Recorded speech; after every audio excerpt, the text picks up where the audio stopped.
Hello everyone. Welcome to the third lecture on electrostatics. जो हमारा last lecture था, second lecture, उसमें हमने क्या पढ़ा था? We have studied about Coulomb's law. अब कूलम्स लॉ क्या था तो हमें पता है, अगर कोई सिस्टम है, मतलब चार्ज की सिस्टम, जहां पर मैं दो चार्जेस ऐसे ड्रॉ कर रहा हूँ, लेट से this is charge Q1 and another charge is Q2, और इनके बीच का डिस्टेंस ऑफ सेपरेशन है मान लीजिए स्मॉल r, तो हमने देखा है the electrostatic force acting in between those two charges is equal to k times of Q1 Q2 upon r का स्क्वायर। अगर ये पूरा सेटअप फ्री स्पेस में है तो k की वैल्यू कितनी निकल कर आई थी? 9 इंटू 10⁻⁹ आई थी। और ये जो Q1 Q2 है ये अपने अपने चार्जेस के मैग्नीट्यूड होंगे, और r जो है, जैसे मैंने बोला था, distance of separation between the two charges है। नाउ हमने ये भी देखा था कि अगर किसी स्पेस में नंबर ऑफ चार्जेस होंगे और किसी एक पर्टिकुलर चार्ज पर मुझे कूलम फोर्स निकालना है due to all the force exerted by this charges, तो हम क्या करते हैं?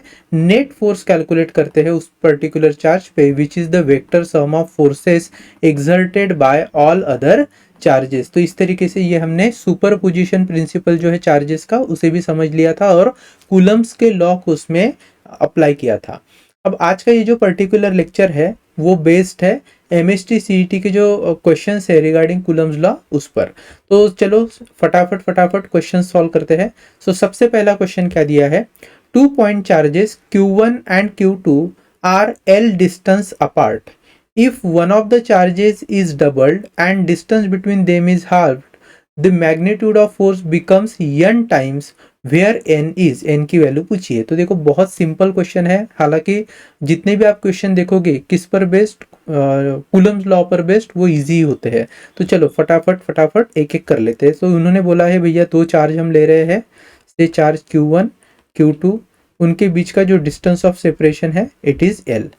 If one of the charge is doubled and distance between them is halved, the magnitude of force becomes n times। तो अगर पहले के फोर्स का मैग्नीट्यूड f है तो हम जानते हैं कि f होता है directly proportional to magnitude of forces का प्रोडक्ट और इनवर्सली प्रोपोर्शनल टू डिस्टेंस का स्क्वायर। तो यहाँ पर जो डिस्टेंस है उसे हम L लिख रहे हैं।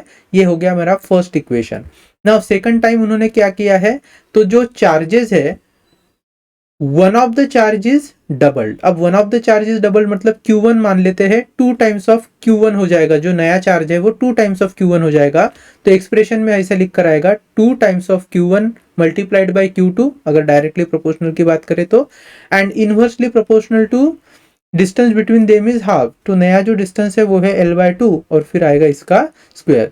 तो फाइनली ये कितना निकल कर आएगा? 2 times of Q1 Q2 divided by L square divided by 4 ऊपर चले जाएगा, तो ये हो जाएगा 8। Now if I take f dash upon f का रेशो, तो that would be 8 Q1 Q2 upon L square divided by again Q1 Q2 upon L square. तो बाकी सारी चीजें कैंसिल हो गई। ये जो f डैश है it is 8 times of f, और 8 ही किसकी वैल्यू है? n की वैल्यू है। तो option C is the correct option. Next question क्या दिया है? 2 point charges plus Q1 and Q2 repel each other with a force of 100 newton. तो हम जानते हैं F is directly proportional to Q1 Q2 upon inversely proportional to distance का square. तो पहला जो चार्ज है प्लस Q1 और दूसरा चार्ज है Q2, रिपेल कर रहे हैं, मतलब दोनों ही चार्जेस पॉजिटिव है, और उनके केस में जो फोर्स की वैल्यू है वो है 100। सो यहाँ पर मैं डायरेक्टली लिख रहा हूँ this is 100 Newton when charges are Q1 and Q2। फिर बाद में उन्होंने बोला है Q1 is increased by 10% and Q2 is decreased by 10%। अब नया फोर्स ले लेते हैं F डैश, और यहाँ पर जो Q1 है, Q1 is increased by 10%, तो जो नया चार्ज होगा that would B 1.1 times of Q1, ठीक है। और Q2 क्या किया है उन्होंने? डिक्रीज बाय 10%, तो नया जो सेकंड चार्ज है अब वो है 0.9 टाइम्स ऑफ Q2 बराबर divided by, if they are kept at their original position, मतलब डिस्टेंस पे तो कोई चेंज नहीं है, तो ये हो गया r का square. Change in the force of repulsion between them. Change in force of repulsion मतलब अगर पहला फोर्स F है, दूसरा फोर्स F डैश है, तो F और F डैश में कितना डिफरेंस क्रिएट हो रहा है, वही है चेंज। तो चलो कैलकुलेट कर लेते हैं। तो यहाँ पर मैं एक काम कर लेता हूँ, F डैश अपॉन F का अगर रेशियो लेता हूँ, सो आई कैन सी, देखो Q1 कैंसिल हो जाएंगे, Q2 भी कैंसिल हो जाएंगे, R स्क्वायर भी कैंसिल हो जाएंगे। तो बचता क्या है हमारे पास? F dash is 1.1 multiplied by 0.9 and divided by only 1। ठीक, so I can write F dash is equal to F times of, अब 1.1 इंटू 0.9 तो ये हो जाएगा 99 into 10 to the power -2, right. And F की वैल्यू है 100, so F dash would be 100 into ये हो जाएगा 0.99, so my answer is 99 newton. तो नया फोर्स हो गया भैया 99 न्यूटन। अब चेंज कितने का है, तो पहला 100 था, ये 99 है, तो मतलब जो नया फोर्स है वो डिक्रीज बाय 1% है। सो ऑप्शन देखो, decrease by 10, decrease by 10, yes, last का ऑप्शन जो है decrease by 1 newton, that is the correct option. तो D option is the correct option. Next question क्या दिया है भैया, a charged spherical conductor of radius capital R carries a charge plus Q. A point test charge plus Q naught is placed at a distance x from the surface of the sphere. The force experienced by the test charge will be proportional to. अब सीधी सी बात है, एक spear ले लेते हैं ऐसा, this is a spear, ठीक। इस स्पीयर की जो रेडियस है वो है कैपिटल आर, और इस स्पीयर के ऊपर जो चार्ज है वो है प्लस क्यू। तो प्लस क्यू चार्ज स्पीयर पर डिस्ट्रीब्यूट किया है उन्होंने, और यहां से एक टेस्ट चार्ज लिया है Q not which is situated at distance what, at distance x. लेकिन ये जो एक्स है कहां से है, from the surface of sphere, तो यहां से ये एक्स डिस्टेंस, तो total distance of separation between charges अगर हमें लेना है तो स्पीयर के सेंटर से, तो क्यू नॉट जो चार्ज है उसका जो सेंटर होगा वहां तक, इनके बीच का डिस्टेंस अगर आप देखोगे तो that would be r plus X होना चाहिए। So I am writing the distance of separation between the two charges is r plus X. Now फिर क्या बोला है, the force experience by test charge will be proportional to. अब देखो भैया सीधी सी बात है, फोर्स जो है डायरेक्टली प्रोपोर्शनल होगा q और क्यू नॉट को, और इनवर्सली प्रोपोर्शनल होगा distance of separation that is r plus x के होल स्क्वायर को। तो देखो यहाँ पे क्या ऑप्शन दिया है, फर्स्ट ऑप्शन बोल रहा है एक्स स्क्वायर, पॉसिबल नहीं है। सेकंड ऑप्शन दिया है r माइनस एक्स का स्क्वायर, नहीं ये भी पॉसिबल नहीं है इनवर्स में। थर्ड ऑप्शन देखो 1 अपॉन आर प्लस एक्स का होल स्क्वायर, तो yes f is inversely proportional to 1 upon r plus x का होल स्क्वायर, तो आ ही सकता है। So option C is the correct option. ठीक, जो चीज नोट करनी है वो यही होती है कि आपका जो स्पीयर है ना, कोई भी स्पीयर रहने दो, कोई भी ऑब्जेक्ट रहने दो, जब उस पर चार्ज डिस्ट्रीब्यूशन होता है तो पोजीशन ऑफ चार्ज कहाँ से लेना पड़ता है, उस बॉडी के सेंटर से लेना पड़ता है। तो जब चार्ज के सेपरेशन की बात आएगी तो सेंटर टू सेंटर हम सेपरेशन नोट डाउन करते हैं, यही बस यहाँ पे इंपॉर्टेंट चीज थी समझने लायक। Next question, 2 point charges placed at a certain distance r in air exert a force f upon each other। तो मान लो ये 2 पॉइंट चार्जेस है, फिलहाल एयर में है, तो हम जानते हैं भैया एयर हो या वैक्यूम हो दोनों सिमिलर स्थितियां होती है, उनके जो फोर्सेस होते हैं सेम ही आते हैं। इन चार्जेस को अगर मैं Q1 Q2 लिखता हूं तो their distance of separation is small r, और अगर ये एयर है तो एयर की जो इलेक्ट्रिकल परमिटिविटी होती है उसे हम एप्सिलॉन नॉट से भी रिप्रेजेंट कर सकते हैं, whereas epsilon naught is actually the electrical permittivity of free space, but air और इलेक्ट्रिकल परमिटिविटी ऑफ जो फ्री स्पेस या वैक्यूम होता है उसमें खासा डिफरेंस होता नहीं, इसलिए हम एयर के इलेक्ट्रिकल परमिटिविटी को एप्सिलॉन नॉट से यहाँ रिप्रेजेंट कर रहे हैं। Then the distance r dash at which these charges will experience the same force in a medium of dielectric constant k। मतलब ये जो सेटअप है, इस सेटअप को अभी हम दूसरे किसी मीडियम के अंदर रखेंगे, और इस मीडियम का जो डाइलेक्ट्रिक कांस्टेंट है ये उन्होंने k बोला है। अब देखो सीधी सी बात है, किसी भी मीडियम में अगर जब मैं फोर्स कैलकुलेट करता हूं, अगर समझ लो कोई एक पर्टिकुलर मीडियम है तो वहां पर फोर्स की वैल्यू होती है 1/4 पाई, हम ये जानते हैं epsilon naught into epsilon r. अब ये जो एप्सिलॉन आर है वही है रिलेटिव इलेक्ट्रिकल परमिटिविटी, इसको ही हम डाइलेक्ट्रिक कांस्टेंट भी बोल सकते हैं, और इन्होंने पर्टिकुलरली डाइलेक्ट्रिक कांस्टेंट को कैपिटल के लिखा है, तो instead of writing epsilon r I am writing this as capital K, और ऊपर जो चार्ज है Q1 इंटू Q2 चार्ज रहेगा, और नीचे जो डिस्टेंस है इसे उन्होंने r डैश बोला है, तो r डैश का हमें स्क्वायर लिखना पड़ेगा। और जब ये एयर में सेटअप था तब फोर्स क्या लिख सकते हैं, तो मान लो दिस इज Fm और ये हो गया F एयर, तो इसका आएगा 1/4 पाई एप्सिलॉन नॉट ही आएगा। एप्सिलॉन आर की वैल्यू 1 हो जाएगी उसमें एयर के लिए, या आप कह सकते हो जो डाइलेक्ट्रिक कांस्टेंट है वो 1 हो जाएगा फॉर एयर। ठीक, चलो so 1/4 pi epsilon naught, again this would be Q1 Q2 upon r का स्क्वायर।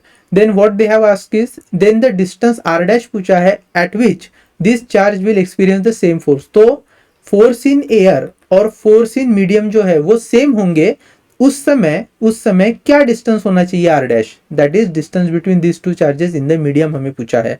तो फटाफट क्या कर लेते हैं, रेशियो ले लेते हैं। तो भैया देखो सीधी सी बात है, क्या कट हो जाएगा, 1/4 पाई 1/4 पाई वैसे ही कट हो जाएगा, एप्सिलॉन एप्सिलॉन भी कट हो जाएगा। यहाँ पर देखो Q1 Q2 भी कट हो जाएगा। तो बचता क्या है, r square and r dash का स्क्वेयर। तो एफ ए के लिए मैं लिखता हूं 1/r², this would be equal to 1/k times of r dash का स्क्वेयर। ठीक, चलो आर डैश निकालना है तो यहां पर मैं ले रहा हूं आर डैश का square is equal to R square divided by K. So R dash would be r/√of k। so that is option, which option is there, yes option D। देखो option D is the correct option। चलो let's move ahead। ये देखो, ये जो particular question है, इस तरीके के क्वेश्चन सुपरपोजिशन जो होते हैं ना, चार्जेस के बहुत सारे चार्जेस आते हैं और फिर आपको एक नेट फोर्स पता करना होता है किसी भी चार्ज पर, उस तरीके का ये क्वेश्चन है। तो चलो स्टार्ट करते हैं। 3 equal charges are placed on 3 corners of a square as shown below। If the magnitude of force between Q1 and Q2 is F12 and that between Q1 and Q3 is F13, then ratio of F13 to F12 is, मतलब जो main चीज है वो है हमारा charge 1 Q1 जो बोला है ना, इस पर लगने वाले फोर्सेस को ही हमें कंसिडर करना है। तो जो Q2 के कारण लगने वाला फोर्स है वो है होगा F12 और नेचर होगा रिपल्सिव। क्यों, क्योंकि सारे चार्जेस तो इक्वल है। तो चाहे Q1 हो चाहे Q2 हो या Q3 हो, मैग्नीट्यूड भी सेम है और उनका जो चार्ज है नेचर, अगर सबको पॉजिटिव कंसिडर किया तो सारे ही पॉजिटिव हो जाएंगे और इसलिए रिपल्सिव फोर्सेस ही एक्ट करेंगे एक दूसरे के कारण। तो जो Q2 के कारण आने वाला फोर्स है Q1 पर, उसे उन्होंने F12 बोला है और Q3 के कारण जो Q1 पर आएगा ना फोर्स, ये कैसे रहेगा, ये इस तरीके से एक्ट होगा ना, तो ये भी रिपल्सिव रहेगा। सो इफ आई से this is my charge Q1, तो Q1 पर जो एक फोर्स लग रहा है because of Q2, that would be like this which is F12। और Q3 से जो फोर्स लगेगा Q1 पे वो भी रिपल्सिव रहेगा। तो वो कुछ इस तरीके से दिखेगा मुझे, ऐसे जाते हुए दिखेगा, दैट वुड बी F13। ठीक, ये हो गया भैया उनके लाइन ऑफ एक्शन। अब देखो फिगर में मैं ऐसे दिखा रहा हूं distance between Q3 and Q1। तो distance between Q3 and Q1 अगर आप देखोगे तो ये एक्चुअली ना हाइपोटेनियस है इस स्क्वायर का। उन्होंने कहा ही था 3 कॉर्नर ऑफ स्क्वायर पर हम चार्जेस रख रहे हैं, तो दिस पार्ट रिप्रेजेंट हाइपोटेनियस। अब ये जो हाइपोटेनियस है, this hypotenuse is opposite to this right angle triangle. तो हम जानते हैं एज पर पाइथागोरस का थ्योरम, हाइपोटेनियस का square is equal to sum of squares of individual sides होते हैं। और इस तरीके से जो आपका हाइपोटेनियस आता है, it comes around your hypotenuse is equal to under root of side 1 का square that is a square and side 2 का square that would also be a square, है ना, दोनों साइड ए उन्होंने बता कर रखी है। So this would be under root of 2 times of a square and that means A√2 आ जाएगा। ठीक, तो हमारा जो हाइपोटेनियस है भैया, इट इज A√2 है।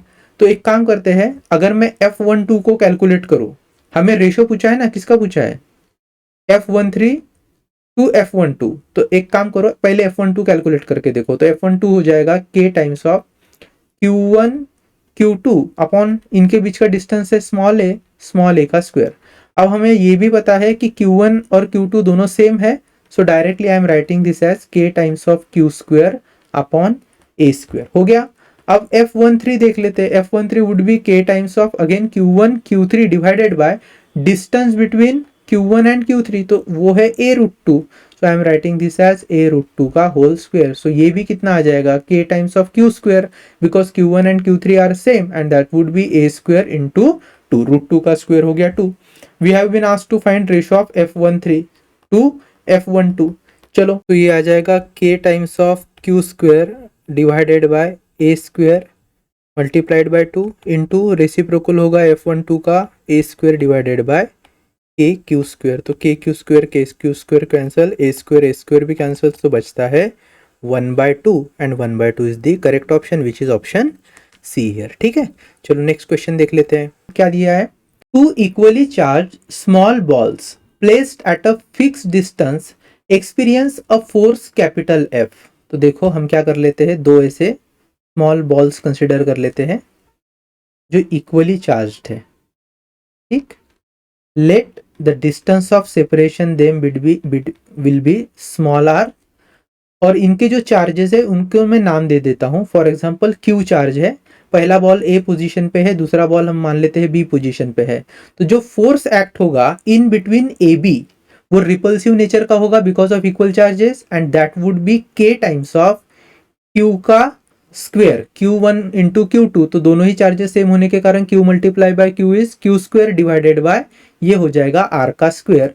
और इस एफ ए बी को ही उन्होंने सिर्फ एफ नाम दिया है। ठीक है, so this F A B is nothing but F. चलेगा, आगे क्या बोला है फिर, अ सिमिलर अनचार्ज्ड बॉल। तो इसी की तरह एक सेम बॉल उन्होंने लिया है, after touching one of them. अब वो क्या करेंगे, उस बॉल को मान लीजिए है ए पॉइंट पर जो बॉल था उसको टच करवाएंगे। After touching one of them now is placed at the middle point between the to ball. तो पहले जो टोटल डिस्टेंस आर था, अब एक्चुअली R/2 पे सेंटर में उस बॉल को रखा जाएगा जो बॉल हमने किसे टच करवाया था, ए पोजीशन पर जो बॉल था उसको टच करवाया था। अब देखो कोई भी अगर दूसरा कंडक्टिंग स्पीयर है या बॉल है, अगर मैं उसको पहले बॉल से टच करवाता हूं जो कि सिमिलर नेचर का है, तो क्या हो जाएगा, इस पहले बॉल पे जो चार्जेस है वहां से कुछ चार्जेस निकलकर अब दूसरे बॉल की तरफ आएंगे। और कितने चार्जेस आएंगे, जब तब तक आएंगे चार्जेस जब तक दोनों ही बॉल पर चार्जेस का जो मैग्नीट्यूड है वो इक्वल नहीं हो जाता। फॉर एग्जाम्पल अगर ए पोजीशन पे रहने वाले बॉल का मैग्नीट्यूड ऑफ चार्ज, जो चार्ज का मैग्नीट्यूड है अगर वो 4 कूलम है, तो जैसे मैं दूसरे बॉल को टच करवाऊंगा 4 कूलम से 2 कूलम जो चार्ज है वो सेकंड बॉल पर आ जाएंगे। तो पहले बॉल पर भी कितना कूलम चार्ज बचेगा, 2 कूलम, और जब मैग्नीट्यूड है चार्ज का वो सेम हो जाएगा तब चार्ज का ट्रांसफर भी रुक जाएगा। अब ऐसे केस में जब मैं दूसरे बॉल को यहाँ टच करवाऊंगा तो आप भी बता सकते हो कि कितना चार्ज आएगा उस बॉल पर, that ball will have charge of Q/2। और वैसे ही पहले बॉल से जब चार्जेस हट गए तो यहाँ पर भी बच जाएंगे Q/2। और हम क्या करने वाले हैं, इस पर्टिकुलर बॉल को सेंटर पे रखेंगे। तो सेंटर पे मैंने रख दिया, तो ये डिस्टेंस हो जाएगा भैया R/2, और ये भी डिस्टेंस बच गया R/2। और बाद में उन्होंने क्या बोला है, the force experience by this ball. तो ये जो सेंटर में हमने बॉल रखा है इस पर कितना फोर्स आएगा, तो जाहिर सी बात है भैया अगर सेंटर पे जो चार्ज है वो Q/2 है, तो Q/2 भी मैं पॉजिटिव लेता हूं। अगर मैं charge on A and charge on B भी पॉजिटिव ले रहा हूं तो क्योंकि पॉजिटिव चार्ज ही इस हमारे स्पीयर पर या बॉल पर ट्रांसफर हुआ होगा। तो जो पहला वाला चार्ज है ए पॉइंट पर that is also Q/2, and because of that repulsive force will act. तो इस तरीके से सेंट्रल वाले जो बॉल है इसको सी पोजीशन में लिख लेता हूं। तो सी पोजीशन पर जो बॉल है वहां पर लगने वाला जो फोर्स होगा FCA रिपल्सिव फोर्स होगा, है ना, towards the positive x axis होगा। अब देखो ये जो बी पोजीशन पे बॉल था जिसका चार्ज है कैपिटल Q, वो क्या करेगा, सी पर भी एक रिपल्सिव फोर्स ही लगाएगा। क्यों रिपल्सिव लगाएगा, क्योंकि चार्जेस का जो मैग्नीट्यूड मतलब जो दोनों चार्जेस है उनके नेचर कैसे है, पॉजिटिव हमने इमेजिन किए हैं। तो जो डायरेक्शन ऑफ फोर्स रहेगा वो कुछ ऐसे रहेगा, दिस वुड बी FCB। अब हमें पूछा है, क्या पूछा है भैया, force experience by this ball. तो जो नेट फोर्स आने वाला है किस पर, सी पर, उसे कैलकुलेट करते हैं और उसका जो वैल्यू है वो इन टर्म्स ऑफ एफ हमें देखना है। तो सबसे पहले मैं देख लेता हूं force acting on ball at C. इसको देखो कैसे कैलकुलेट करेंगे। यहां पर आप देख पा रहे हो जो दो फोर्सेस लग रहे हैं वो अपोजिट डायरेक्शन में लग रहे हैं, और फोर्स क्या होती है, वेक्टर क्वांटिटी होती है। यहां पर हमें एक फोर्स में से दूसरे फोर्स को माइनस करना पड़ेगा तब जाके नेट फोर्स मिलेगा। उसमें भी अगर आप थोड़ा ध्यान दो तो ये जो बी पोजीशन का चार्ज था या बॉल था उस पर जो चार्ज है +Q ये ज्यादा है कंपेयर टू सेंटर पोजीशन वाले बॉल के चार्ज के कंपैरिजन में। तो ऑब्वियसली FCB जो होगा it would be greater as compare to FCA, क्योंकि ए पोजीशन का जो चार्ज है वो कम हो चुका है। सो हम सीधा सीधा कहेंगे भैया FCB माइनस FCA। अब देखो FCB कितना है, so that would be K times of, then QC into QB divided by distance CB, तो R/2 का स्क्वायर ही होगा, minus of this would be K QC again QA divided by R/2 का whole square. अब यहाँ पे देखो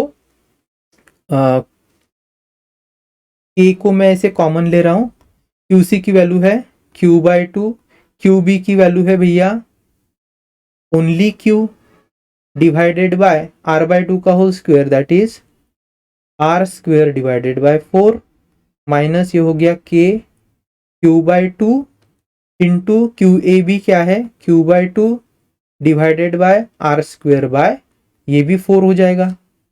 अब क्या कर लेते हैं देखो, थोड़ा सिंप्लीफाई करके लिखते हैं, so that would be K times of Q square, ये देखो Q इंटू Q स्क्वायर हो गया, फिर बचता है 2 आएगा नीचे, दिस 2 एंड ये जो 4 है इनमें डिवीजन होगा, सो कितना बचेगा R स्क्वायर बाय 2 बचेगा नीचे।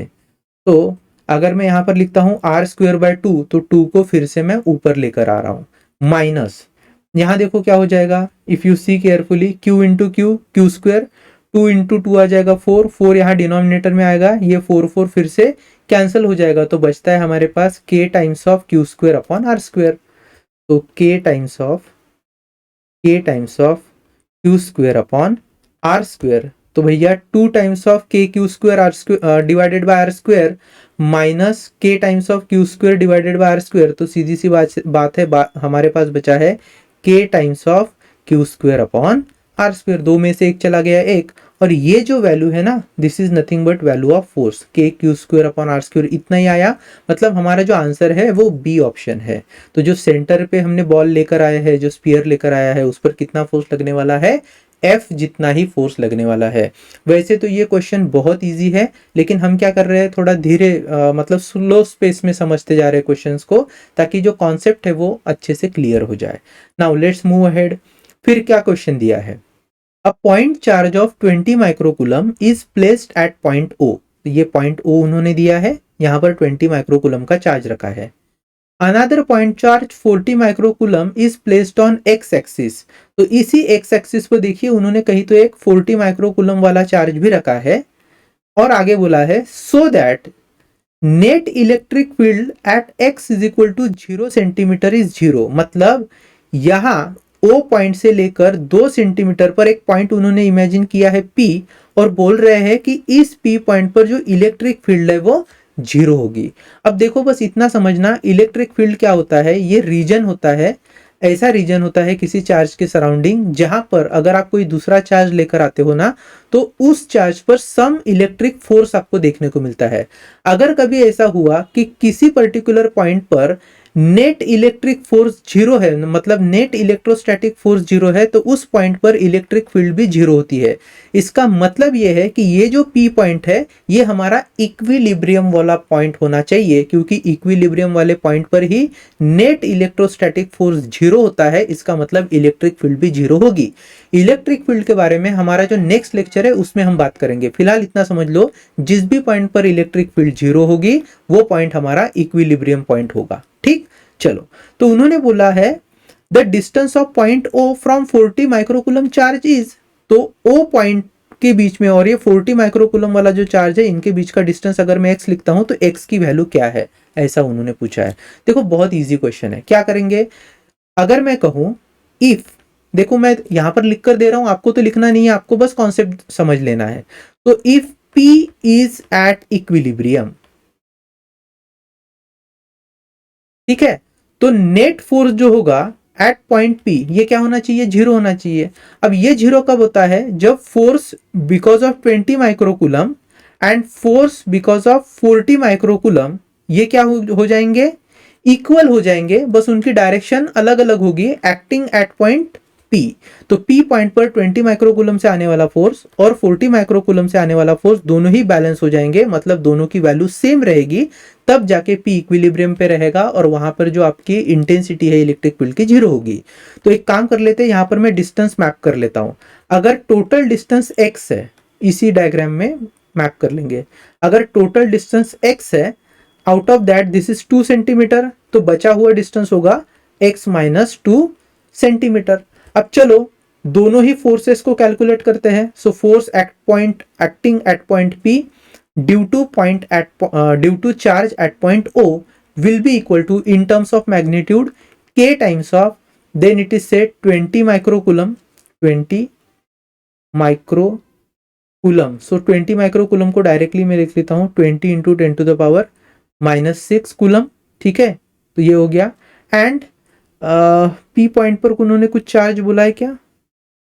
नहीं, P पॉइंट पर कुछ चार्ज बोला नहीं है, तो एक काम कर लेते हैं अपन लोग, से लिख लेता हूँ charge at P divided by distance का स्क्वायर, दैट इज 2 सेंटीमीटर का स्क्वायर। ये हो गया force acting at point P because of O।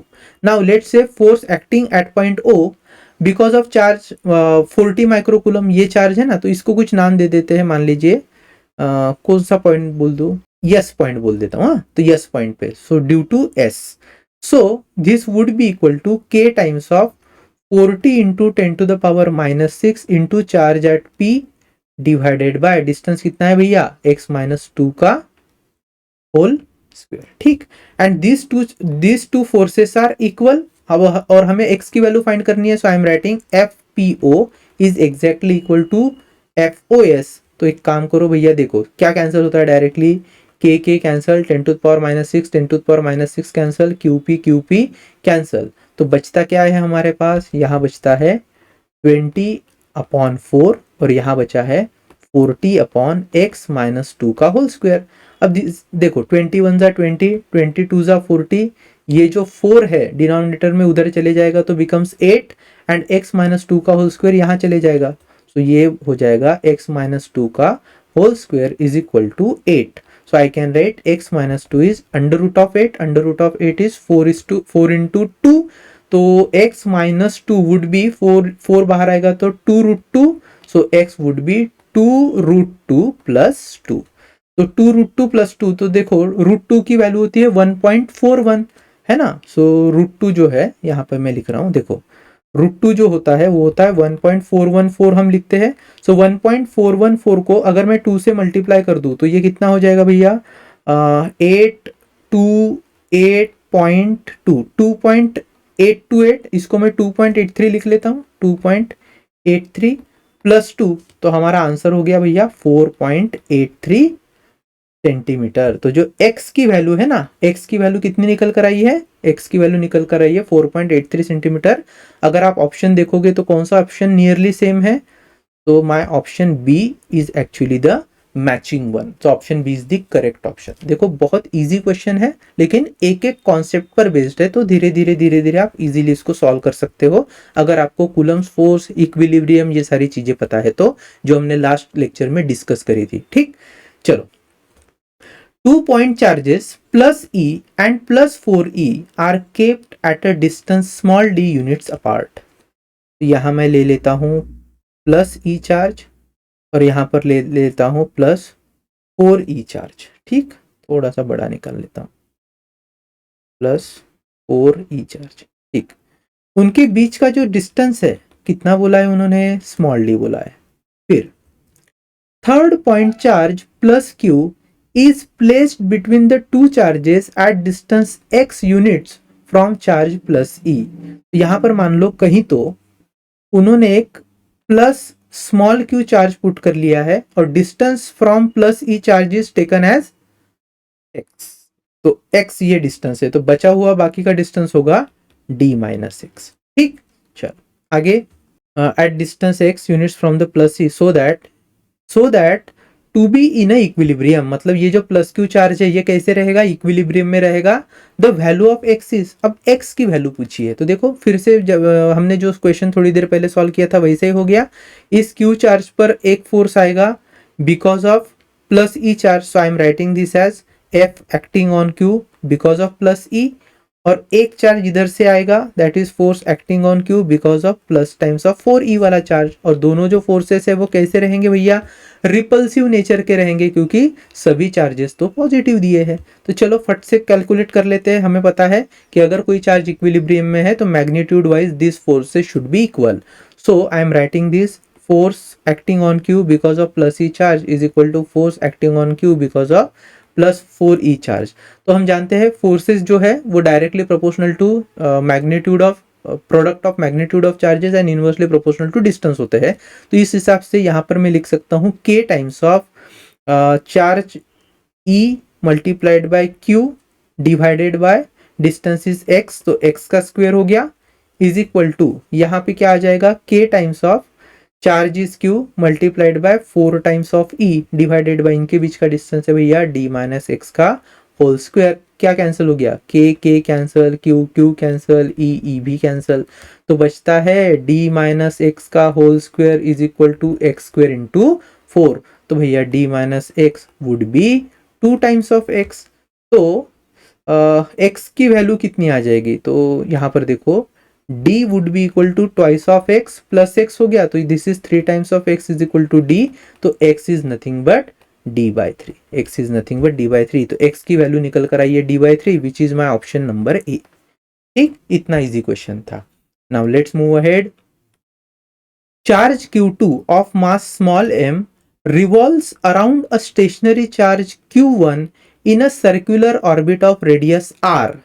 The orbital periodic time of q2 would be, देखो ये जो क्वेश्चन है ना ये बेस्ड है सर्कुलर मोशन या रोटेशनल डायनामिक्स जो हमारा फर्स्ट चैप्टर था ना उस पर बेस्ड है। तो उन्होंने क्या किया है, एक मास m है जिस पर चार्ज है q2 और वो रिवॉल्व हो रहा है around the stationery charge q1। तो q1 वो चार्ज होगा जो सेंटर बनेगा और उस सेंटर के अराउंड m मास हैविंग चार्ज q2 रिवॉल्व हो रहा है। तो यहाँ पर मैं जस्ट एक डायग्राम के फॉर्म में बताता हूँ। Suppose this is the path of revolving, यहाँ पर है हमारा मास m जिसके ऊपर चार्ज है q2 और यहाँ सेंटर में एक चार्ज है, ठीक, जिसे हम q1 कहेंगे यहाँ पे।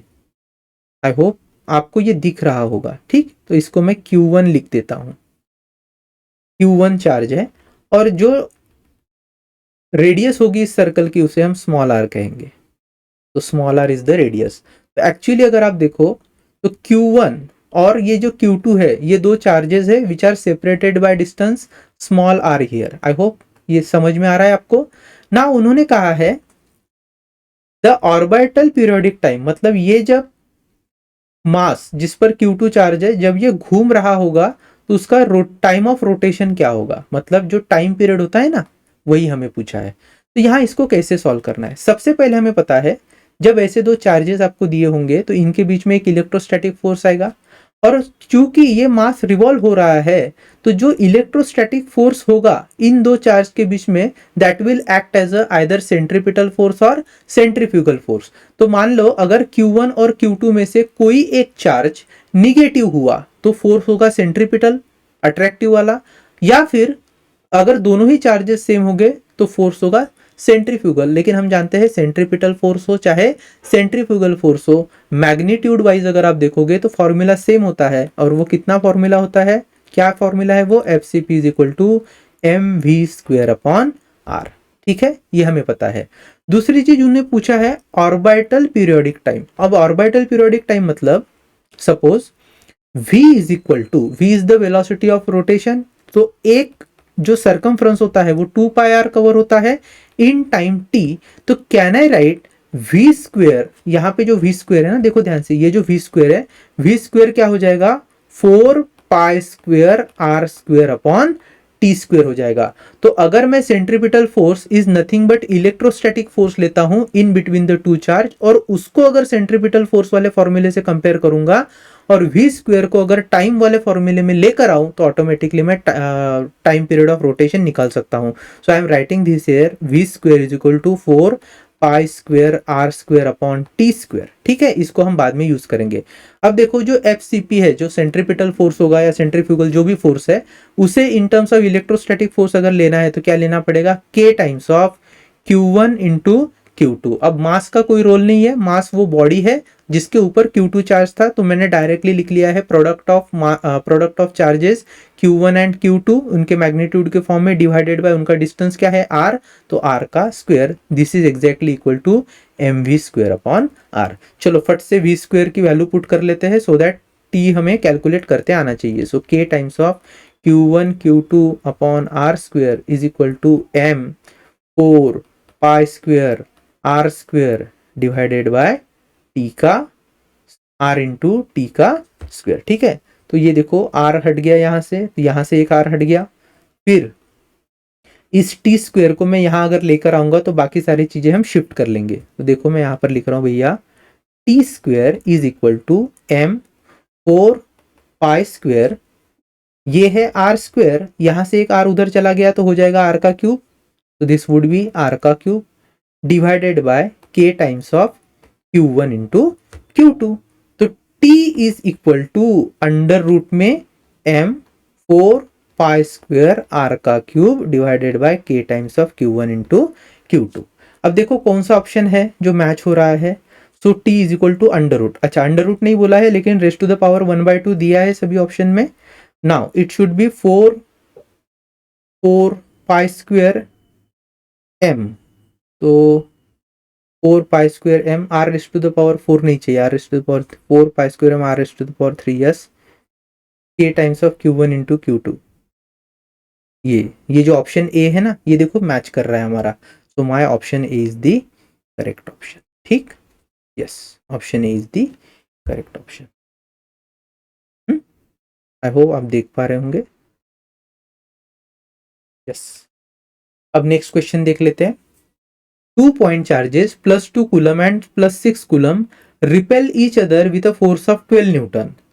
If the charge of minus 4 coulomb is given to each of these charges, the force now is। अब देखो पहले एक चार्ज है यहाँ पे 2 कूलम का, और यहाँ पर मैं एक ले रहा हूँ 6 कूलम का चार्ज, दोनों ही प्लस है। Let the distance of separation them between r. तो इस समय जो फोर्स लगेगा ना उन पर, वो फोर्स उन्होंने देकर रखा है 12 newton, which is directly proportional to Q1 into Q2 divided by r square. So 2 into 6 is 12, so 12 coulomb square divided by r square, जैसे का वैसा। ये होगी फर्स्ट केस। अब उन्होंने क्या बोला, फिर मैं -4 कूलम का चार्ज यहाँ दोनों ही पोजीशन में ऐड कर दूंगा। तो पहले केस में अगर -4 ऐड हो गया तो -4 + 2 इज -2, तो जो नया चार्ज अब इस पोजीशन पे है वो -2 कूलम है। और यहाँ पर क्या होगा, जैसे ही +6 -4 होगा तो +2 कूलम यहाँ आ जाएगा। तो दिस इज +2 कूलम का चार्ज। अच्छा, डिस्टेंस ऑफ सेपरेशन तो चेंज हुआ नहीं है, तो जो नया फोर्स होगा अगर मैं उसको F' लिखता हूं तो F' will be directly proportional to again that would be 2 into 2 4, so this would be -4 coulomb square divided by distance का स्क्वायर आर स्क्वायर। ठीक, तो ये हो गया भैया मेरा सेकंड इक्वेशन। और पूछा है देन फोर्स नाउ इज, तो F' पूछा है इसलिए मैं F' अपॉन F ले लूंगा। तो F' is -4 upon r square and this is 12 upon r square. तो भैया आर स्क्वायर कैंसल, 4 1 जा 4, 4 4 जा 12। So F' is equal to minus of F/4। तो F' is equal to minus, F की value पहले कितनी देकर रखी थी 12 न्यूटन, तो 12/4, 4 1 जा 4, 4 4 जा 12। So F' is -4 Newton. और मैंने आपको बोला था जब लेक्चर लिया था, लास्ट लेक्चर हमने देखा था अगर फोर्स माइनस आता है तो इसका मतलब है अट्रैक्टिव फोर्स है। और यहाँ पर भी देखो ना, एक चार्ज माइनस है एक चार्ज प्लस है, तो ऑब्वियसली दोनों में अट्रैक्टिव फोर्स ही होगा। तो if you see the option 4 newton repulsive, 4 newton attractive, तो answer is 4 newton attractive. Option B is the correct option. ठीक, चलो आगे बढ़ते हैं। नाउ नेक्स्ट क्वेश्चन क्या दिया है, 2 point charges A and B +4Q and -4Q are placed along a line separated by distance small r. Force acting between them is F। तो भैया जैसे मैंने लिखा है दिस इज +4Q, यहाँ पर -4Q, डिस्टेंस अगर r है तो हम लिख सकते हैं कि F is directly proportional to 4 × 4 16, that is -16Q square divided by r square. ये होगी फर्स्ट कंडीशन।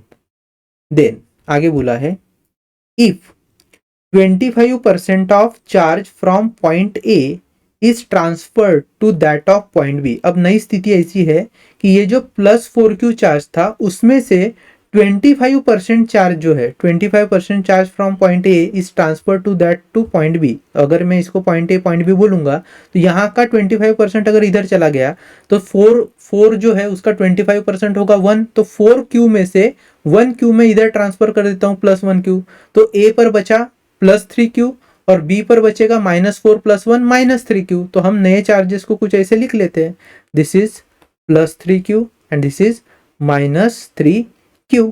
ठीक है। डिस्टेंस ऑफ सेपरेशन के बारे में कुछ बोला क्या उन्होंने, the force between the charges now becomes, नहीं डिस्टेंस ऑफ सेपरेशन उतना ही रखना है। तो अगर मैं नए फोर्स को भैया एफ डैश लिखता हूं तो F dash will be directly proportional to 3q, so that would be 3 3 9 -9 times of q का square and divided by r square होगा वो। हमें एफ डैश पता करना है, so I am writing F dash upon F would be, देखो q square r square, q square r square तो वैसे ही कैंसिल हो गया, so this is -9 divided by minus times of 16, minus minus cancel, तो यहाँ हो गया F dash is F times of 9/16। तो 9/16 आंसर आना चाहिए। कौन सा ऑप्शन है, यस ऑप्शन सी, देखो option C is the correct option. चलो आगे बढ़ेंगे। 3 charges each of +1 microcoulomb are placed at the corners of an equilateral triangle. If the force between any of these two charges is F, then the net force on either charge will be, देखो बहुत easy question है। सबसे पहले तो एक इस तरीके से इक्विलेटरल ट्रायंगल में ड्रॉ कर रहा हूं, ये हो गया हमारा इक्विलेटरल ट्रायंगल। ठीक है। चलो इक्विलेटरल ट्रायंगल में जितने भी एंगल्स होते हैं वो कितनी डिग्री के होते हैं, 60 डिग्री के होते हैं, बराबर है। तो ऑल एंगल्स आर 60 डिग्री। और एक काम कर लेते हैं, इनके जो वर्टाइसेस है इनको नाम दे देते हैं, say this is vertices A, this is B, this is C, और हर वर्टाइसेस पर जो चार्ज रखा है वो कितना है, 1 माइक्रोकूलम, तो 1 × 10⁻⁻6 कूलम। ठीक है। हर इस पे 1 × 10⁻⁻6 एंड 1 × 10⁻⁻6 कूलम चलेगा। फिर आगे क्या हुआ है, if the force between any of this two charges F, मतलब देखो ध्यान से समझो बेटा, ये जो ए वर्टाइसिस पर चार्ज है इस पर बी के कारण जो फोर्स लगेगा, अब कैसे फोर्स होगा, रिपल्सिव फोर्स होगा। तो ये जो रिपल्सिव फोर्स होगा वो ऐसे अलोंग ए बी ऐसे लग रहा होगा, और सी के कारण जो फोर्स लग रहा होगा वो भी कुछ ऐसे ही लग रहा होगा। तो इन दो फोर्स के बीच का एंगल हो गया 60 डिग्री, बराबर है। ये ऐसे दो फोर्सेस लगेंगे ना, तो उन्होंने पूछा है ये जो एफ फोर्स लग रहा है हर एक चार्ज पे, then the net force on either charge will be, तो ए पॉइंट पे नेट फोर्स कितना लगेगा, मतलब दोनों का कंबाइंड एक्शन मिला के जो रिजल्टेंट फोर्स आएगा वो कितना लगेगा, ऐसा उन्होंने पूछा है। तो देखो बहुत सिंपल है, मैं क्या कर लेता हूँ, फ्री बॉडी डायग्राम निकाल लेता हूँ पॉइंट ए या फिर वर्टाइसिस ए पर जो चार्ज है उसके रिस्पेक्टिव। तो हमें पता है वर्टाइसिस ए पर जो चार्ज है वो है 1 microcoulomb. This is a and charge is 1 × 10⁻⁻6 coulomb. जिस डायरेक्शन में फोर्स लगेंगे उन्हें भी ऐसे ड्रॉ कर लेते हैं। सो दिस इज 1 फोर्स, इसे मैं लिख रहा हूं force acting on A because of B, और ये दूसरा लाइन ऑफ एक्शन पर ऐसा फोर्स होगा, this is force acting on A because of C. तो ये दो फोर्स ए पर आ रहे हैं, और इन दो फोर्स के बीच का जो एंगल है वो कितना है, दिस इज 60 डिग्री। तो नेट फोर्स कितना आएगा ऐसे उन्होंने पूछा है। अब नेट फोर्स हम कैसे कैलकुलेट करेंगे, तो इन दो फोर्स का रिजल्टेंट कैलकुलेट कर लेते हैं। तो देखो रिजल्टेंट कैसे कैलकुलेट होगा, F of A, actual net force जो ए पर आएगा that would be √of F A C का square plus F A B का square plus 2 times of F A C F A B into cos of theta. कल बात करी थी कि नहीं अपन ने, इस तरीके के अगर अपने को फोर्सेस मिलते हैं तो रिजल्टेंट कैसे फाइंड करना है। चलो फट से फाइंड कर लेते हैं। So I am writing this F of A is equal to √of, अब एफ ए सी और एफ ए बी की वैल्यू है क्या हमारे पास, बिल्कुल है। उन्होंने कहा ही है कि जो फोर्सेस लग रहे होते हैं इनके बीच में वो कितना है, एफ है। So I am writing this as F square plus F square that is 2f square plus 2 times of F into F is again F square multiplied by ये हो जाएगा कॉस ऑफ 60। तो चलो करके दिखते हैं। सो this is F of A, the net force acting on A would be √of, देखो 2f square जैसे का वैसा मैं रख रहा हूँ, अगेन 2f स्क्वायर जैसे का वैसा, cos 60 इज 1/2, cos 60 इज 1/2, तो 2 कैंसिल हो गया, बचा क्या है, F of A is equal to √of 3 times of F square. तो एफ स्क्वायर से एफ बाहर आ गया, तो net force acting on A will be equal to F under root of 3। तो ए पर जितना नेट फोर्स लग रहा है उतना ही बी पर भी लगेगा और उतना ही सी पर भी लगेगा। ठीक है, फिलहाल हमने ए के लिए ही कैलकुलेट किया है, सो ऑप्शन जो है बी हमारा मैच हो रहा है। ठीक, yes, option B is the correct option. ये कॉन्सेप्ट है ना, ये वेक्टर से आता है, मैथमेटिकल मेथड जो चैप्टर है वहाँ पे, और हमने जो लास्ट लेक्चर है उसमें भी इससे रिलेटेड बात की है। तो अगर आपने वो लेक्चर नहीं देखा है तो जाकर देख लो, तब जाके ये चीज़ें और अच्छे से क्लियर हो जाएगी। ठीक, इससे रिलेटेड एक बड़ा सा एग्जाम्पल भी हमने सॉल्व किया था, अगर आपको याद हो तो, ट्रायंगल वाला। ठीक, चलो आगे बढ़ते हैं। क्या दिया है भैया, 2 positive ions each carrying a charge small q are separated by distance small d। तो मैं यहाँ पर 2 पॉजिटिव आयन ऐसे इमेजिन कर रहा हूँ, this is 1 positive ion, this is another positive ion, जिन पर चार्ज है q, तो ये ऑब्वियसली प्लस q चार्ज होगा। Distance of separation between them जो उन्होंने दिया है वो स्मॉल d दिया है। आगे, if f is the force of repulsion between the ions, अब जाहिर सी बात है दोनों ही अगर पॉजिटिव आयंस है तो उनके बीच में जो फोर्स लगेगा वो रिपल्सिव फोर्स लगेगा। तो उसकी वैल्यू जो है रिपल्सिव फोर्स की एफ बोली है, the number of electrons from each ion will be, अब number of electrons from each ion मतलब इमिटेड नंबर ऑफ इलेक्ट्रॉन या लॉस्ट नंबर ऑफ इलेक्ट्रॉन होने चाहिए, क्योंकि कोई भी आयन कब फॉर्म होता है, अगर पॉजिटिव आयन फॉर्म हुआ है इसका मतलब वहां से क्या निकले होंगे, इलेक्ट्रॉन्स बाहर आए होंगे। हम जानते हैं कि कोई भी जो सब्सटेंस होता है वो इलेक्ट्रिकली न्यूट्रल होता है इनिशियली, उसमें जितने नंबर ऑफ प्रोटॉन्स होते हैं उतने ही नंबर ऑफ इलेक्ट्रॉन्स होते हैं। अगर मान लीजिए इस पर्टिकुलर सब्सटेंस से 2 इलेक्ट्रॉन इमिट हो गए, बाहर चले गए, तो नेट चार्ज जो आएगा इस सब्सटेंस पे वो कितना आता है, 2 times the charge on proton आता है। क्यों, क्योंकि इलेक्ट्रॉन चले गए तो प्रोटॉन एक्सेस में आ गए। तो आयंस तब बनते हैं, पॉजिटिव आयंस तब बनते हैं जब इलेक्ट्रॉन लॉस्ट हो जाते हैं बाय द मटेरियल या बाय द एटम। तो यहां जो हमने प्लस क्यू चार्ज लिखा है वो एक्चुअली क्या होगा, it is occur due to emission of electron, और it can be said that this positive Q charge is developed because some number of electrons are lost. तो ये जो चार्ज होगा that would be n times the charge on electron होना चाहिए। तो n is number of electrons that are emitted and e be the charge. ठीक, तो इतना जो चार्ज है वही कैपिटल Q चार्ज है। तो उन्होंने बोला है नंबर ऑफ इलेक्ट्रॉन है ना, the number of electrons from each ion जो लॉस हुए होंगे उनके बारे में पूछा है, और उन्होंने बोला है epsilon is charge on electron and epsilon के is permittivity of free space. तो एक काम कर लेते हैं, एप्सिलॉन नहीं देना चाहिए था, उन्होंने स्मॉल ई देना चाहिए था, क्योंकि अगर आप ऑप्शन देखो तो देखो यहाँ पर स्मॉल ई का है ना, तो ये गलत हो गया, यहाँ पर it should not be epsilon, it should have been small E. Anyway चलो स्टार्ट करते हैं। So I can see initial condition के हिसाब से यहीं पे लिख लेता हूँ, F is directly proportional to Q का स्क्वायर अपॉन डी का स्क्वायर। क्यू का square Q, both the charge both the positive ions hold capital small Q charge, और उसका मल्टीप्लिकेशन होगा क्यू स्क्वायर, तो ये आ जाएगा भैया K times of Q square upon D का square. This is initial force, इसको मैं एफ लिख लेता हूँ। हाँ, अब पूछा क्या है, नंबर ऑफ इमिटेड इलेक्ट्रॉन, तो हम ये जानते हैं भैया F is equal to K Q square. तो ये क्यू क्या है, Q is nothing but n times of electron होता है, so I am writing this as n times of E उसका whole square divided by D का square. F D square divided by K is equal to n square E square हो गया, तो n square is F D square divided by K into हो गया E square. तो n क्या होगा, n would be under root of F D square divided by k times of E square. है क्या ऑप्शन, नहीं, बट देखो option में ना ये 4 पाई एप्सिलॉन नॉट वगैरह दिया है, तो एक काम कर लेते हैं, वी नो भैया व्हाट इज के, के इज 1/4 पाई एप्सिलॉन नॉट। तो अगर मैं 1/4 पाई एप्सिलॉन नॉट लिखता हूं तो इसको ऊपर शिफ्ट कर देंगे, तो फॉर्मूले में हमें क्या मिलेगा, n would be is equal to under root of 4 pi epsilon naught F D square divided by E square. तो कौन सा ऑप्शन करेक्ट है, 4 pi epsilon naught F D square upon, yes option D, option D is the correct option. ठीक, I hope आप ये जो चीज़ें हैं वो देख पा रहे हैं। बहुत से ऑप्शन है ना, थोड़े सिमिलर लुकिंग ऑप्शन है, तो यहाँ पर ना केयरफुली देखना हमने जो निकाला है वो और ऑप्शन में कौन सा करेक्टली मैच कर रहा है। चलो नेक्स्ट क्वेश्चन देख लेते हैं। ये फिर से इस तरह के जो क्वेश्चन है, मैंने कहा था सुपरपोजिशन ऑफ चार्ज से रिलेटेड होता है।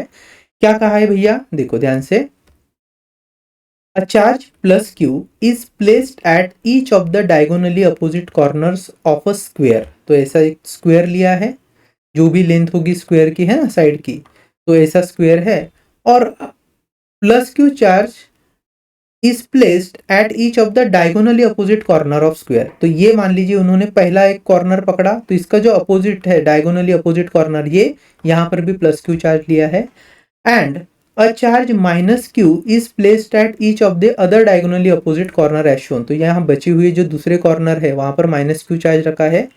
If net electrical force on plus Q is zero, अब ध्यान से समझो, कोई भी एक चार्ज ले लेता हूं, मान लो ये वाला जो पॉइंट है, यहाँ पर हम अगर नेमिंग कर दे, I name them as A B C and D, अगर मैं इसको नेमिंग कर दूं तो मान लो ए पॉइंट पे ये जो चार्ज है ना plus Q, so if net electrical force on plus Q is zero, मान लेते हैं यहाँ पर भी, यहाँ पर हम जीरो कंसिडर कर रहे हैं, वैसे तो यहाँ दोनों पर ही जीरो होगा, लेकिन हम ए पॉइंट पर मान रहे हैं कि यहाँ पर जो नेट फोर्स है वो जीरो हो रहा है, then plus Q divided by minus Q, ये रेशियो क्या बताता है?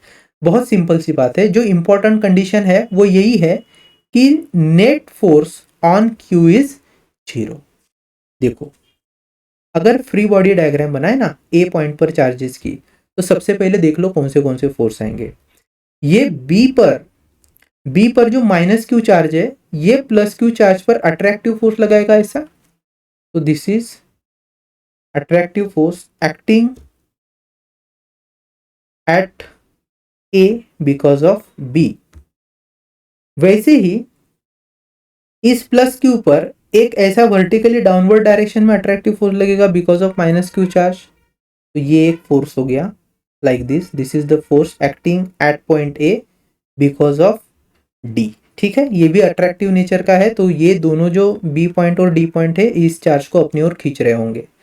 अब क्यू पॉइंट पर लौट कर आते हैं, यहाँ जो प्लस क्यू चार्ज है एट कॉर्नर सी, ये भी क्या कर रहा होगा, इस ए पॉइंट पर ऐसा रिपल्सिव फोर्स इस डायरेक्शन में लगा रहा होगा। तो जो कॉर्नर से ऐसा लाइन ऑफ एक्शन है उसकी डायगोनली, तो इस तरीके से एक क्यू डायरेक्शन में क्यू पर इस तरीके से एक फोर्स लग रहा है। तो यहाँ पर मैं ये फोर्स ड्रॉ कर रहा हूं, force acting on A because of C. ठीक, अब उन्होंने बोला है net force acting at plus Q is zero. अब नेट फोर्स जीरो, इसका मतलब ये हुआ कि ये जो एफ ए सी है, ये अगर जिस दिशा में जा रहा है उसके एग्जैक्टली अपोजिट डायरेक्शन में इन दो चार्ज का रिजल्टेंट लग रहा होगा। अब जब फ्री बॉडी डायग्राम आप देखोगे तो इसको फिर से हम ऐसे ड्रॉ कर सकते हैं, this is my point A, तो दिस वाज एक्चुअली फोर्स ए सी। तो यहां पर जो ग्रीन कलर से मैं एरो ड्रॉ कर रहा हूं ना, ये है resultant force because of B and because of D acting at A. और ये जो दोनों फोर्स है, ये दोनों फोर्सेस क्या हो जाएंगे भैया, इक्वल हो जाएंगे, तभी क्यू जो है वो इक्विलिब्रियम में होगा। अब समझने वाली बात ये है कि ये जो रिजल्टेंट फोर्स आएगा, ठीक है, ये एफ ए सी के अपोजिट आएगा, तो हम क्या कर लेते हैं, एफ ए सी और एफ रिजल्टेंट इनको इक्वल मान के इक्विलिब्रियम वाली कंडीशन को पुटअप करते हैं। तो एक काम कर लेता हूं, इसको मैं नेक्स्ट पेज पर लेके जाता हूं ताकि इत्मीनान से इसको सॉल्व कर सके। तो ए पॉइंट पे ये फोर्स लग रहा था F A C, this was ऐसे ना, yes, and this was F of R due to B and D. तो हमें पता है this FAC will be equal to F of R resultant force। अब देखो FAC क्या होगा, K times of QA QC divided by distance AC का whole square will be equal to, अब देखो यहाँ पे ये जो रिजल्टेंट फोर्स है वो किन फोर्स के कारण आ रहा है, FAD और FAB का रिजल्टेंट है, इनके बीच का जो एंगल है थीटा है वो 90 डिग्री है। हम जानते हैं जब भी हम कोई रिजल्टेंट फोर्स निकालते हैं, जैसे मैं यहाँ पर आपको निकाल के दिखाता हूँ, the resultant force is equal to sum of F1 का स्क्वायर प्लस F2 का square plus 2 times of F1 F2 cos of theta between them.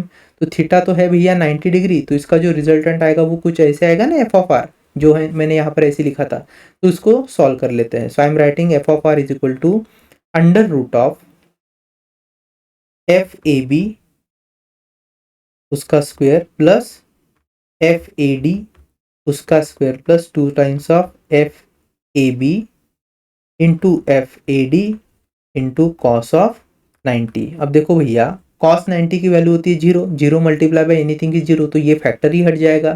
तो हमारे पास क्या बचा है, इधर आके लिख रहा हूं मैं k times of Q A Q C. अब यहाँ पे भी देखो क्यू ए क्यू सी को डायरेक्टली मैं कैपिटल क्यू लिख लेता हूँ, तो capital Q into capital Q का स्क्वायर डिवाइडेड बाय ए सी क्या होगा, ए सी होगा, अगर इस लेंथ को एल मान लेंगे तो ये होगा एल रूट टू, ठीक है, स्क्वायर है ना, तो ये हो गया L root two, so I am taking this as L root two उसका whole square, so L square into two is equal to, चलो इनको सॉल्व कर लेंगे, तो दिस वुड बी, अब देखो एफ ए बी और एफ ए सी कॉल कैलकुलेट करना है। देखो एफ ए बी क्या होगा, F A B is attractive force which would be k times of, मैं यहाँ पर एक कैलकुलेट करके रख लेता हूँ, तो एफ ए बी इसको कैलकुलेट कर रहे हैं, जितना एफ ए बी उतना इतना ही एफ ए डी भी होगा, सो के times of capital Q, again this is small Q divided bye उनके बीच के जो डिस्टेंस है उसको हमने एल कहा था ना, ऐसे ये एल कहा है तो एल का स्क्वायर, ठीक, इसको यूज करेंगे, तो I am writing this as this is equal to under root of K capital Q minus small Q divided by L whole square, इसका स्क्वायर प्लस, तो K capital Q again small Q minus में divided by L square और इसका भी whole square, तो ये हो जाएगा under root 2 times of K capital Q minus of small Q divided by L square का होल स्क्वायर। अब देखो ये जो टर्म है ना ये स्क्वायर रूट के बाहर आ जाएगी और बचेगा सिर्फ अंडर रूट ऑफ 2, इसको मैं यहां पर लिख रहा हूं, so this comes around k capital Q minus of small Q divided by L square under root of 2 बचा, देखो एल स्क्वायर कैंसिल हो गया, के कैंसिल हो गया, क्यू स्क्वायर में से क्यू चला गया, तो बचता है हमारे पास Q by two is equal to root two times of minus Q. और पूछा क्या था हमें, what we were asked, plus Q divided by minus Q का रेशो, तो एक काम कर लेते हैं, चलो प्लस क्यू डिवाइडेड बाय, अगर मैं माइनस क्यू लेता हूं तो ये हो गया टू रूट टू, है ना, this two will go here, so ये बचा है टू रूट टू, तो option is two root two, कौन सा ऑप्शन है, two root, yes option B है, option B is the correct, चलेगा। देखो डायग्राम में अगर आपको एक बार अंडरस्टैंडिंग हो गया तो बाकी जो है वो सिर्फ थोड़ा सा छोटा सा कैलकुलेशन है और वो भी कुछ खास है नहीं, अगर आपको कॉन्सेप्ट पता है you can easily do that. हमने देखा था ना F A B is exactly equal to F A D वगैरह, क्यों आया है, क्योंकि जो दोनों चार्जेस है सेम डिस्टेंस पर लग रहे हैं, तो जितना चार्ज बी की तरफ, जितना फोर्स बी की तरफ आ रहा होगा उतना ही फोर्स डी की तरफ भी आ रहा होगा बिकॉज ऑफ दिस चार्जेस, इसलिए सिर्फ एफ ए बी कैलकुलेट किया और ये एफ ए बी ही हमारा है एफ ए डी बी, इसलिए जब फॉर्मूला यूज़ किया है ना हमने F A B F A D, तो वहाँ पे डायरेक्टली यूज़ किया और कॉस 90 की वैल्यू जीरो थी तो zero multiply by anything zero था तो सारा हट गया था, तो इस तरीके से जो फाइनल आंसर है हमारा आया है। Now let's see the next question, अब ये शायद से हमारा लास्ट क्वेश्चन है, इसके बाद में हम जो नेक्स्ट टॉपिक है इलेक्ट्रिक फील्ड उसको पढ़ने वाले हैं। चलो देख लेते हैं क्वेश्चन क्या है, बहुत ईजी क्वेश्चन होने वाला है। 3 charges plus 3q capital Q and plus Q are placed in a straight line of length L at points at a distance of 0, L by 2 and L respectively। तो पहले तो ये लिख लेता हूँ मैं, सबसे पहले मैं L लेंथ वाला एक लाइन ड्रॉ कर रहा हूँ जिसका इनिशियल पॉइंट L0 पर कौन सा चार्ज है, प्लस 3q चार्ज है, देन L by 2 मतलब हाफ डिस्टेंस पर कैपिटल Q चार्ज है और एल डिस्टेंस मतलब बचा हुआ जो हाफ डिस्टेंस है वहां पर प्लस स्मॉल क्यू चार्ज है।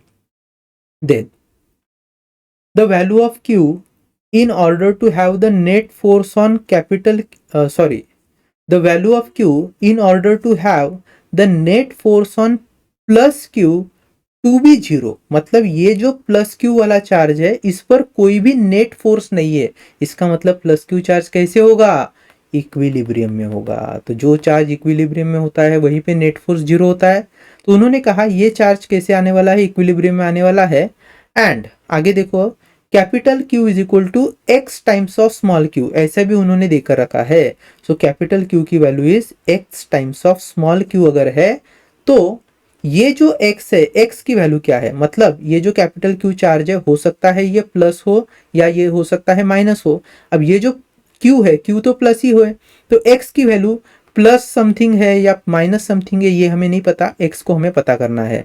और बाकी बचा हुआ डिस्टेंस l/2 तो है ही, ये सारा जैसे का वैसा मैं लिख देता हूँ। सो this is l/2, this is also l/2 and if I am writing plus Q is in equilibrium, plus Q is in equilibrium, तो हम जानते हैं इस प्लस क्यू पर दो फोर्सेस लगेंगे, एक राइट की तरफ लगेगा, लेफ्ट की तरफ लगेगा। अब देख लो सुपरपोजिशन प्रिंसिपल के हिसाब से इंडिविजुअल चार्जेस अपने अपने फोर्सेस उस पर एग्जर्ट कर रहे होंगे, तो एक फोर्स प्लस 3 क्यू चार्ज के कारण आएगा और वो 100% रिपल्सिव नेचर का होगा। रिपल्सिव नेचर का होगा इसका मतलब प्लस क्यू को वो दूर धकेलेगा। तो मैं यहाँ पर लिख रहा हूँ force acting on plus Q charge due two plus times of 3 Q charge. और ऑब्वियस सी बात है अब ये जो चार्ज होगा ना क्यू वाला, इसको अट्रैक्टिव फोर्स लगाना ही पड़ेगा प्लस क्यू पे, तभी तो जाके ये दो फोर्सेस बैलेंस हो जाएंगे। तो आई कैन डेफिनेटली से ये जो प्लस क्यू चार्ज है ना इसको माइनस होना ही पड़ेगा। तो ये जो देखो प्लस वाला ऑप्शन है ये वैसे ही निगेट हो जाता है, आप इसको डायरेक्टली छोड़ सकते हो। अब आपके पास सवाल बचता है कि इन तीन में से कौन सा ऑप्शन करेक्ट है, उसके लिए आगे हम कैलकुलेशन करेंगे। एनीवे सो ये जो फोर्स है इसको मैं लिख लेता हूँ force acting on plus Q charge because of capital Q charge. तो यहां पर हम लिखेंगे force plus Q due to capital Q charge will be equal to force acting on plus Q charge because of plus times of 3 Q charge. चलो Coulomb's का law apply करते हैं, हमें पता है force is directly proportional to magnitude of charges जो होते हैं उनका प्रोडक्ट, तो this would be plus Q. वैसे तो यहाँ पर के आएगा फॉर्मूले में, बट के दोनों साइड में आ रहा है तो वो वैसे ही कैंसिल होगा तो हम लिखेंगे नहीं। अब मैं डायरेक्टली यहाँ पर लिख लेता हूँ वैल्यूज। चलो तो I am writing this as plus small Q multiplied by capital Q divided by capital Q और स्मॉल क्यू, इनके बीच में डिस्टेंस है l/2, तो l/2 का स्क्वायर, सो l/2 का whole square. This would be equal to force acting on plus Q because of 3 Q charge, so this would be again plus Q multiplied by 3 times of plus Q, ठीक है, and that would be divided by L का square. Now देखो ये जो plus Q है, ये plus Q, इसकी value उन्होंने देखे रखी है एक्स टाइम्स ऑफ क्यू, तो उसको मैं लिख लेता हूँ plus Q multiplied bye x times of Q divided bye, ये हो गया एल स्क्वायर डिवाइडेड l/2 था तो 2 का स्क्वायर हो गया 4, तो ऊपर मैं उसको 4 को शिफ्ट कर रहा हूँ and here it would be plus Q into 3 times of Q divided by L square. देखो L square cancel, plus Q plus Q plus Q plus Q सब कैंसल, तो बचता क्या है भैया x is equal to 3/4, x is equal to 3/4। और जाहिर सी बात है कि अट्रैक्टिव फोर्स लाने के लिए q का निगेटिव होना जरूरी था, तो x की वैल्यू 100% क्या होनी चाहिए, माइनस वाली कोई तो वैल्यू होनी चाहिए, तो minus of 3/4 is my answer. Option B is the correct option. तो यहाँ पर हमने जो क्वेश्चन रिलेटेड थे कूलम्स लॉ से और सुपरपोजिशन वाले प्रिंसिपल से वो सारे देख लिए हैं।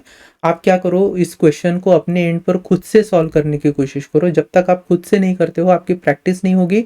और ये जो टॉपिक है ये पूरा का इलेक्ट्रोस्टैटिक्स चैप्टर है ना, ये इसी पर बेस्ड है कि आप खुद से कितना मेहनत करते हो। जनरली बच्चों को ये टॉपिक तभी ईजी लगते हैं, इलेक्ट्रोस्टैटिक्स चैप्टर तभी ईजी लगेगा अगर आप ज़्यादा से ज़्यादा क्वेश्चन सॉल्व कर पाते हो, है ना।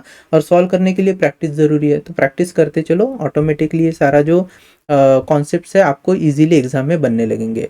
अब मिलते हैं हमारे नेक्स्ट लेक्चर में जहाँ पर हम इलेक्ट्रिक फील्ड की बात करेंगे। ठीक, चलो।